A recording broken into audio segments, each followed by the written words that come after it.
সকালের জলখাবার হোক কিংবা রাতের ডিনার কিংবা স্কুলের টিফিন, অনায়াসে আপনারা এই নারকেলের ধোসাটা তৈরি করে নিতে পারবেন, যেটা বানানো ভীষণই সহজ আর খেতেও হয় কিন্তু দুর্দান্ত স্বাদের। সাথে রয়েছে একটা চটপটা চাটনি রেসিপি। তো ভিডিওটি শুরু থেকে শেষ পর্যন্ত দেখার অনুরোধ রইল। আমি সীমা, আপনারা দেখছেন টেস্টি ফুড উইথ সীমা। তো প্রথমেই আমাদের এখানে চাটনিটা তৈরি করে নেব। চাটনি তৈরি করার জন্য একটা প্যানের মধ্যে নিয়ে নিলাম প্রায় 2 চামচ পরিমাণে সাদা তেল। তার মধ্যে ফোড়নে দিয়ে দিচ্ছি হাফ চামচ পরিমাণে গোটা জিরে এবং হাফ চামচ পরিমাণে কালো সর্ষে। আপনারা ইচ্ছে করলে এখানে একটা শুকনো লঙ্কাও ব্যবহার করতে পারেন, আমি সেটা আর ব্যবহার করলাম না। দিয়ে দিচ্ছি এখানে বেশ খানিকটা কারি পাতা, দিচ্ছি হাফ কাপ পরিমাণে নারকেলের টুকরো এবং দিচ্ছি বেশ 7 থেকে 8 কোয়া রসুন। আপনাদের যদি রসুনটা অপছন্দ থাকে সেক্ষেত্রে বাদও দিতে পারেন। নারকেলটার খোসাটা আমি এখানে ছাড়িয়ে নিয়েছি। এখন খুব ভালোভাবে সমস্ত কিছু উপকরণ একসাথে ভেজে নেব। বেশ খানিকক্ষণ ধরেই আমি এটা ভেজে নিয়েছি, প্রায় 2 মিনিটের মতো। এখন সমস্ত কিছু একটা ব্লেন্ডার জারের মধ্যে ঢেলে নেব। এখন এর মধ্যে আরও বেশ কিছু উপকরণ মিশিয়ে নেব। তো সমস্ত কিছু ঢেলে নেওয়ার পর আমি এখানে দিয়ে দিচ্ছি প্রায় 2টো কাঁচা লঙ্কা, ঝালটা নিজেদের পরিমাণ অনুযায়ী ব্যবহার করবেন। দিয়ে দিচ্ছি এখানে হাফ কাপ পরিমাণে ভাজা বাদাম, আপনারা চাইলে এখানে ভাজা ছোলাও ব্যবহার করতে পারেন। দিয়ে দিচ্ছি বেশ খানিকটা ধনে পাতা, দিচ্ছি এখানে হাফ ইঞ্চি পরিমাণে আদার টুকরো, 1 চামচ পরিমাণে দিয়ে দিচ্ছি চিনি, পরিমাণ মতো দেব লবণ, আর দিচ্ছি বেশ খানিকটা তেঁতুলের পাল। অবশ্যই তেঁতুলের পালটা ব্যবহার করবেন, এতে করে চাটনিটা বেশ চটপটা তৈরি হবে। এখন সমস্ত কিছু একসাথে ব্লেন্ড করে নেব। তো দেখুন, তৈরি হয়ে গেল আমাদের চটপট একটা চাটনি, যেটা আপনারা যে কোনো পকোড়া, পেঁয়াজি অথবা এইভাবে ধোসার সাথেও খেতে পারবেন। খেতে কিন্তু ভীষণই সুস্বাদু হয়। এখন আমরা ধোসাটা তৈরি করে নেব।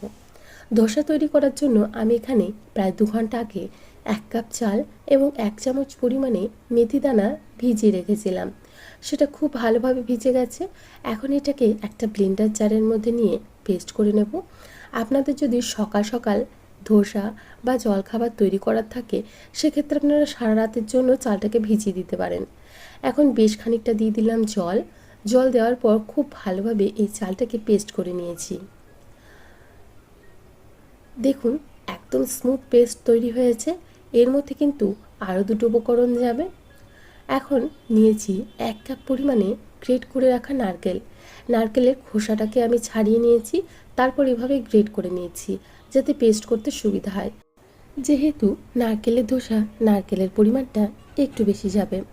এখন একই ব্লেন্ডার জারের মধ্যেই আমি নারকেলটা নিয়ে নিলাম। এখানে নিয়েছি ভেজানো চিড়ে।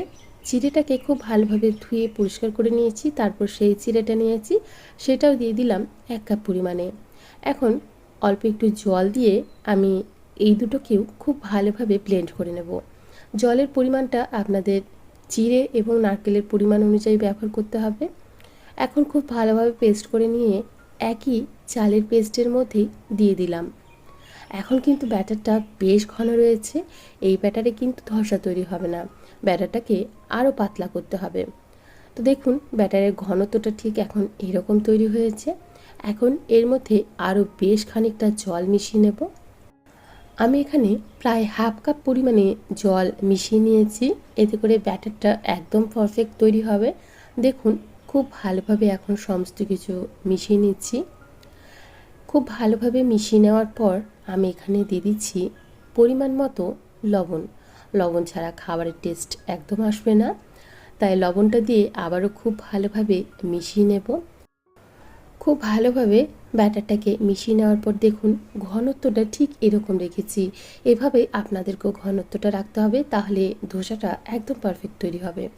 এখন এই ব্যাটারের মধ্যে দিয়ে দিচ্ছি 1 প্যাকেট ইনো। আপনারা চাইলে কিন্তু এখানে বেকিং পাউডার বা বেকিং সোডা হাফ চামচ পরিমাণে ব্যবহার করতে পারবেন, তবে ইনোটা দিলে খুব সহজে ব্যাটারটা ফুলে ওঠে, তাই আমি ইনোটাই ব্যবহার করলাম। নিমিষেই এই ব্যাটারটা কিন্তু বেশ ভালোভাবে ফুলে উঠবে। অন্যদিকে আমরা একটা প্যান গরম হতে বসিয়েছি। এখন সেই প্যানের মধ্যেই 2 হাতা পরিমাণে ব্যাটার দিয়ে দিলাম। এখন ফ্লেমটাকে লো টু মিডিয়ামে রেখেই আমি এই ধোসাটাকে তৈরি করে নেব।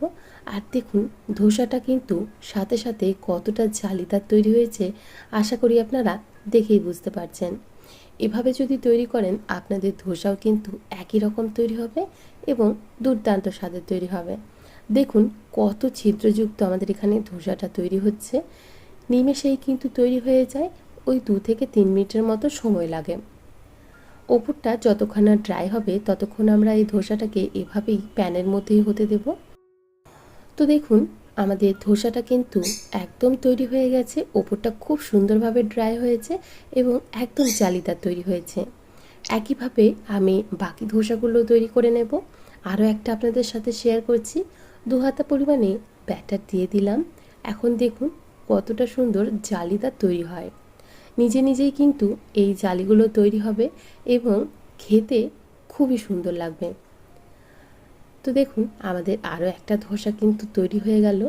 এক্ষেত্রে কোনো রকম তেলের প্রয়োজন পড়বে না, তেল ছাড়াই কিন্তু এই ধোসাগুলো খুব সহজেই প্যান থেকে উঠে যাবে। একইভাবে আমি সমস্ত ধোসাগুলো তৈরি করে নেব। আপনারাও যদি একই পরিমাপ ব্যবহার করেন তাহলে আপনাদের ধোসাও কিন্তু ঠিক একই রকম তৈরি হবে।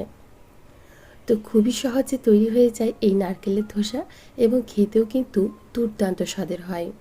সকালের জলখাবার হোক বা স্কুলের টিফিন বা রাতের ডিনার, আপনারা অনায়াসে এই ধোসাটা তৈরি করে নিতে পারবেন।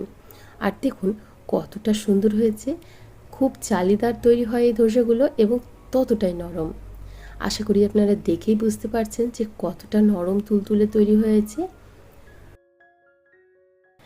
এই চটপটা চাটনির সাথে এই ধোসাটা কিন্তু অপূর্ব লাগে। অবশ্যই বাড়িতে তৈরি করুন এবং তৈরি করে থাকলে একটা কমেন্ট করে জানাতে একদমই ভুলবেন না। আজকে তাহলে এখানেই বিদায় জানাচ্ছি। আবারও হাজির হয়ে যাব অন্য কোনো দিন অন্য কোনো রেসিপি নিয়ে। ভালো থাকবেন, সুস্থ থাকবেন এবং ভিডিওটি সম্পূর্ণ দেখার জন্য আপনাদের সবাইকে অসংখ্য ধন্যবাদ। বাই।